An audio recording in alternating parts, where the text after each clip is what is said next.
Hello, it's author Tonya Duncan Ellis from the Sophie Washington series with another episode of my author interview show, Write This. I'm pleased today to welcome Kirsten Larson, who is a children's author who's written multiple nonfiction books. And it's going to be exciting to have her on to talk about her latest works and to get some tips on writing our own nonfiction. I've read this week some blog posts and articles she's written with all kinds of information, so she has plenty to share. And I see that she's joined, so I'm going to have her on right now. Let me send you the invitation, Kirsten. Get you on here. And hope that everybody's having a good day. It's so exciting to see you.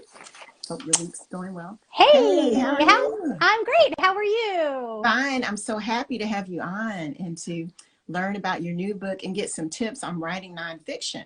And I've been reading some of the articles that you've written, and you're just a treasure trove of information. I'm glad you think so. Yeah. So it's really cool to learn about it. And I actually had heard about Write for Hire recently this week. So I was like, this is so great that I have you on to ask you some questions about that. Yeah, I'm happy to go for it. Ask me anything. Okay.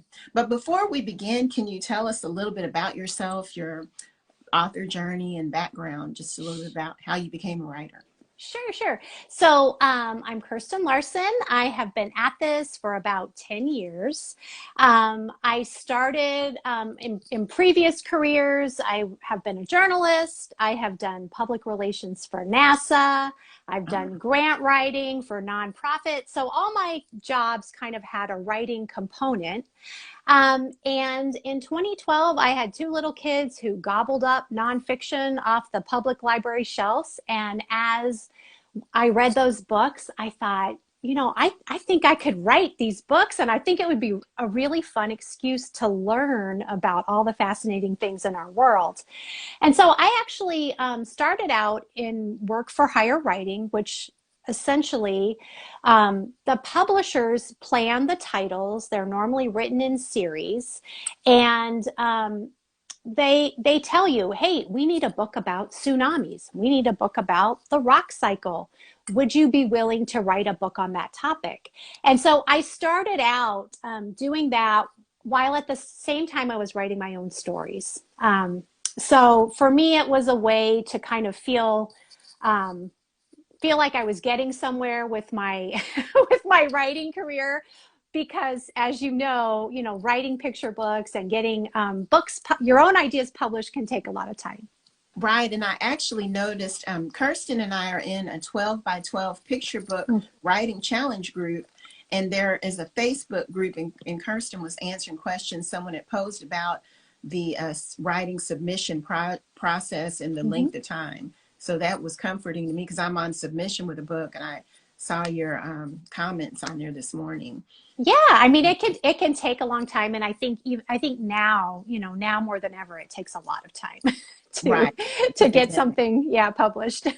Yeah. And then when you talk about the Write for Hire, how did you get those jobs? How did you find them? Sure. So I will say I do have a post about this on my website. It's a few years old, but there's still a lot of good information there. And my website is Kirsten-W-Larson.com. But essentially, it's kind of an application process. So I wrote kind of a cover letter saying, hey, these are my credentials. Here are the types of topics I would be interested in writing. And then I sent along with that a little writer's resume and a couple of pieces of sample writing. And in that case, I had done some children's magazine writing. So I would send like some of my children's magazine work. And so you just put together a little submission package. And then in that blog post on my website, there's a link to kind of a database of different children's publishers, people who hire writers, people like Capstone or Amicus or Rourke. And so I would just send my package out or email it if they wanted it emailed to these different publishers. And then it's just kind of waiting until they have an opening. They have a project that they need a writer for. Right. Okay. And is that process as lengthy as it is with the rest of publishing, would you say, or? Not normally. I mean, I think the longest I mean, some people I never heard back from. I think I waited a year to get a job at Capstone. But, I think I started sending out, I mean, I had my first title, Science Fair Success. I was just showing it to some students earlier. um, you know, this book, I think it came out in 2014. So, I probably wrote it in 2013. So it was pretty quick when I, started down the path that I got some jobs. But, you might, depending on if they have writers they're already used to working with who are available, they're going to go ahead and use those writers first. So it's just sort of waiting until there's a project in need of a writer, and then they go through their list of like, okay, who said they were interested in writing about science topics? Who said they were interested in writing about history topics? Right, that's really cool. Now let's talk a little bit about your books, because you have some really cool books out yourself, especially the Wonder Woman, True Wonder there. Can you tell us a little? That's your newest, isn't it? Yes, that one came out in September. So Okay. I have two picture books out. I have the first one to come out was Woodwire Wings, Emma Lillian Todd invents an airplane. That's illustrated by Tracy Subisak. It came out just at the beginning of the COVID pandemic in February 2020. Man. Yeah, and this is the true story of the first woman to design her own airplane that flew. In 1910, she was working about the same time as the Wright brothers, and it's a slice of history that we've sort of lost. And so I really, when I learned about her Lily and Todd's story, I really wanted to make sure that people knew about her. And then A True Wonder, I was a big Wonder Woman fan growing up. If you read the book and you look in the back matter, there's a picture of my sister and I in our Wonder Woman underoos, which was essentially like pajamas. And we would make our little paper tiaras and paper bracelets, and we loved to watch Linda Carter on TV. So when the movie came out, the first Wonder Woman movie, I was really struck by what a powerful event it was for so many women. And they wanted to watch with their sisters and their moms and their girlfriends. It was our first big blockbuster female superhero movie. And so that kind of sparked that story idea of, how did Wonder Woman come into being? Who invented her, right? And what's been her journey? So I kind of say this one's it's a nonfiction historical biography of a fictional character. That is so cool. Now, on your Instagram, I saw you had a picture of you in a Wonder Woman ring. Oh yes, I'm wearing it today. I know yes. that. You got to show that. That is so neat. I love Yeah, it. a girlfriend we've been late exchanging Christmas presents, and she just brought me my Christmas present. Yeah, that's so nice. And it's amazing how something that you loved as a child, now you're able to bring this story out for the children of today. So that's just something that's really wonderful. Well, and I think that's, a lot of people, I think, mistakenly think that people who write nonfiction don't really feel really deeply about what they write. But I think if you read biographies and listen to nonfiction authors talk about their work, you'll find a lot of very tight connections between what they write about and what they're passionate about, what their interests were as kids. I grew up around airplanes. My dad was a Air Force pilot. My husband's a pilot. I live under a runway. I've, lived and worked around airplanes my whole life. So when this story came to light, I really knew it was my story to tell. And I think you find that with a lot of nonfiction writers, that really have a heart for whatever topic they're writing. That's true. And I'm on submission with a narrative nonfiction book. And it is a book of my heart. The topic is something that I feel deeply about. So yeah, I see how that can happen. Yeah. Yeah. And I think it really reflects in the writing too, right? When you have the right marriage of person and their subject matter, I mean, that's when the nonfiction writing really sparkles. Now, what are you working on now? Are you working on another nonfiction picture book? Are you going into other genres? Yeah, so I have two announced projects. I have a nonfiction picture book coming out from Chronicle next year called The Fire of Stars, illustrated by Catherine Roy. It's a picture book biography of Cecilia Payne, the woman who discovered what stars are made of. So that's coming out next year. My graphic novel script, my graphic novel called The Light of Resistance, about Rose Valland, who was a French curator in World War II who saved a lot of precious art from the Nazis. That's currently scheduled for 2023. It's with Barbara McClintock illustrating. I have another unannounced nonfiction picture book, and I have more graphic novels and picture books in the hopper while I attempt to learn how to write middle grade fantasy. That's all right. And with What Stars Are Made Of, I read, the middle grade book, What Stars Are Made Of. Are you familiar with that? Oh, I don't know if I do, but I'll have to check it out. It's a really cool middle grade book about a girl. I forget the name. She has some kind of heart condition, and she loved the lady who discovered what stars are made of. And so the book is called What Stars Are Made Of, and it's about the girl who loves the person who found out what stars are made of. Oh, it's how really cool. good. Oh, I'll have to check it out. Yeah, and the Fire of Stars is really, it was a challenging book to write because it's written as a parallel story structure. So it tells the story of how stars are formed alongside Cecilia Payne's formation as a scientist. And there's a single line of text that joins both stories on every page. And so that was a challenging one to get right. And that brings me to a question based on one of your blog posts I read when you're giving tips on writing narrative nonfiction, because you tell us to use the story in there, and that's what it seems like you're doing. It's not just the straight nonfiction tale, you're bringing all those visual elements. So could you talk a little bit about that? Sure. So, I think the challenge, that we have the internet, right? So traditionally nonfiction was very dry. It's like something you would read in an encyclopedia, but we have the internet now. So we have to create books that provide more than just information, right? So they have to provide, they have to be visually stunning, and there has to be something special, either with the voice, and the voice that you're using, the story structure, like I said, that the book I have coming out next year, I used a parallel story structure where it's kind of two stories in one. And you also have to be thinking about, what is the takeaway for kids? It has to be more than just, Lillian Todd was the first woman to design her own airplane. This is also a story that involves the engineering design process. Teachers can use it to teach the engineering and model the engineering design process. It's perseverance and social emotional growth. There are a lot of lessons about perseverance and how inventors and engineers work that you can take away from this book beyond just, Lillian Todd was first, right? So when you're creating nonfiction stories today, I think they really have to stand apart with your voice, with your structure, and with that takeaway that's, and those different hooks that are going to allow it to be read and used in different ways.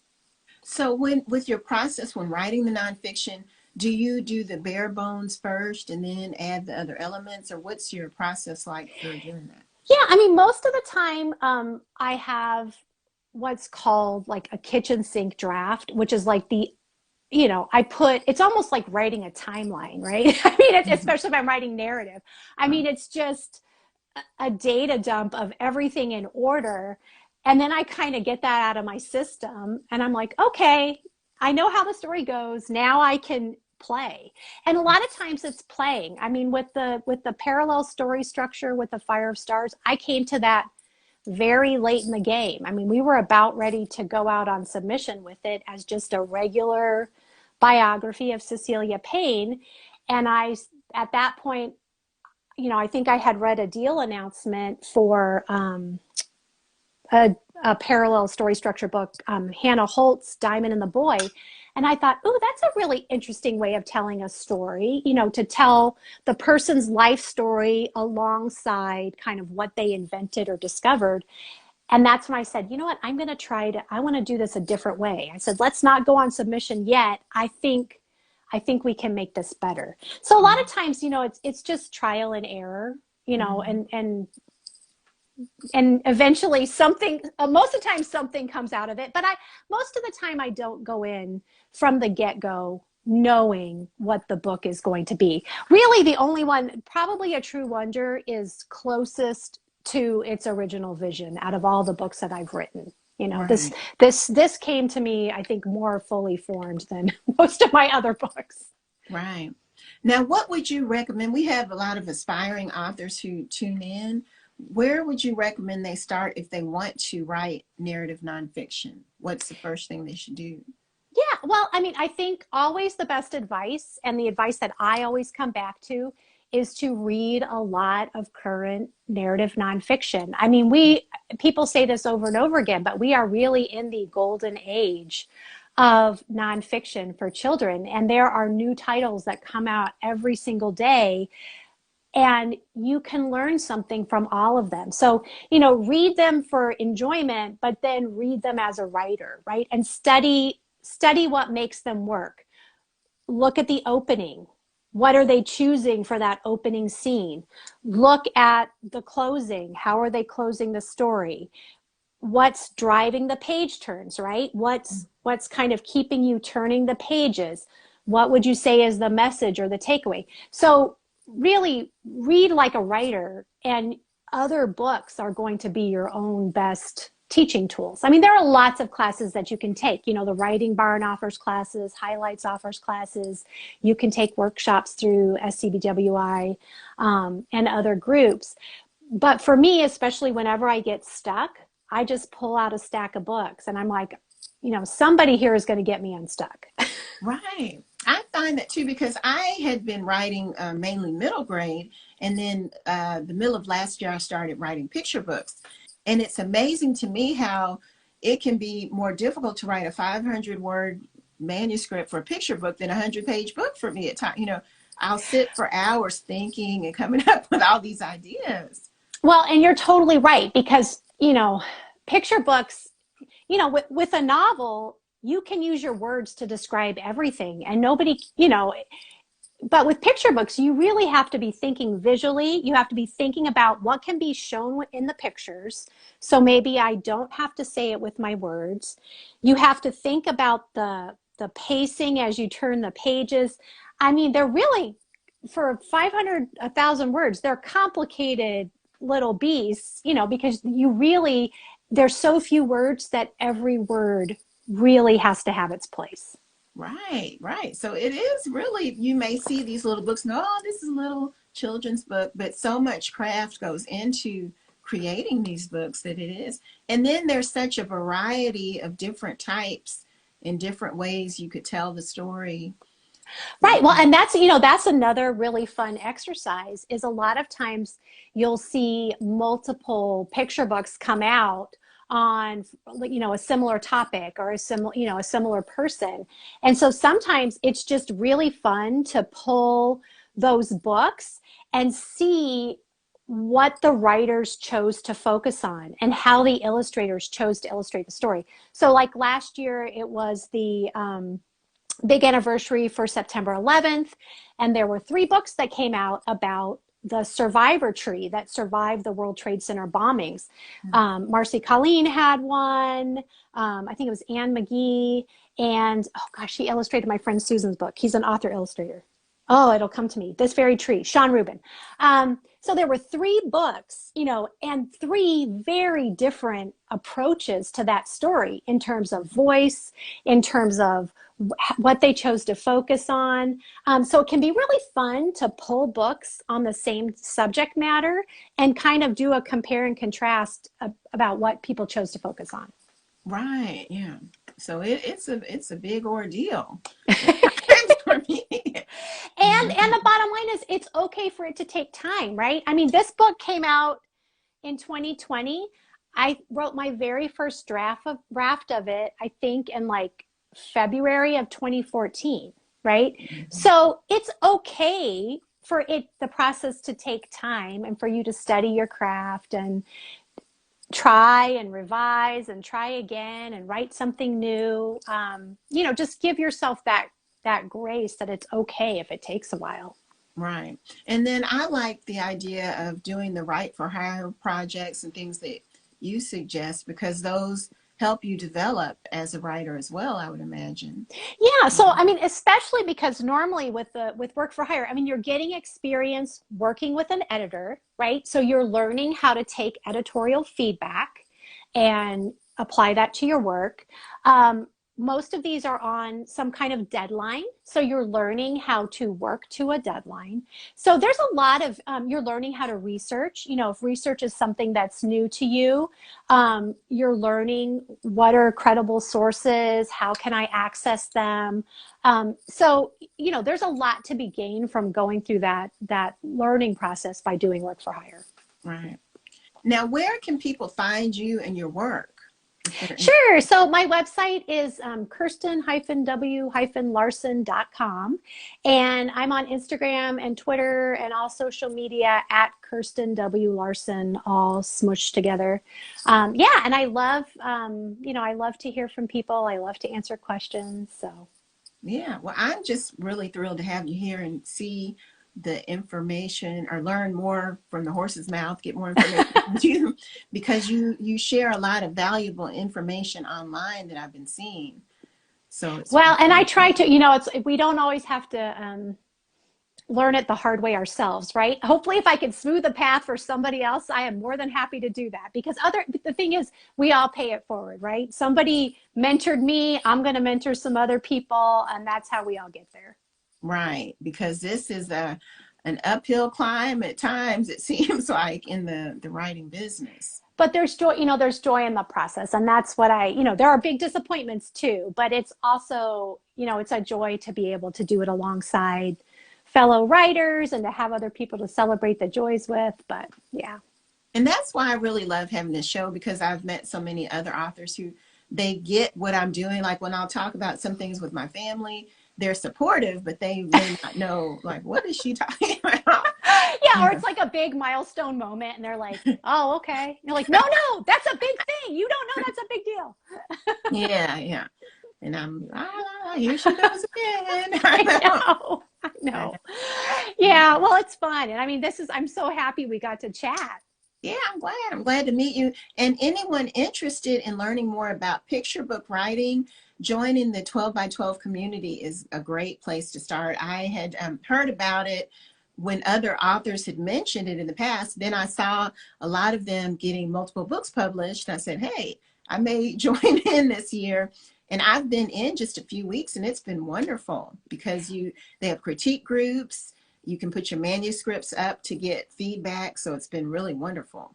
Well, and I actually that is how I started in 2012. Like that was at that point it was in its very early stages. It was just run on Julie's blog, I think, and I joined and I met my very first critique group, many of whom are still critique partners 10 years later. So it is Right. a really valuable resource. Yeah. And then I'm going to have a show in the future on critique groups, because that's very important too. So we can talk about. Yes, they can push you to make your work so much better. Yeah. Well, Kirsten, I want to thank you for joining us and wish you the best of luck in your upcoming books and projects.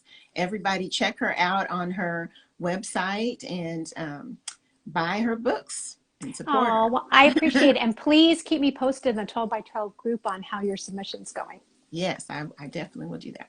Okay, Well, sounds thank you. good. All Thanks right, for take care, coming. Tonya. Thanks All for right, thank having you. me. Thanks, bye-bye. And thank you everyone Bye. for joining us. See you next time for Write This.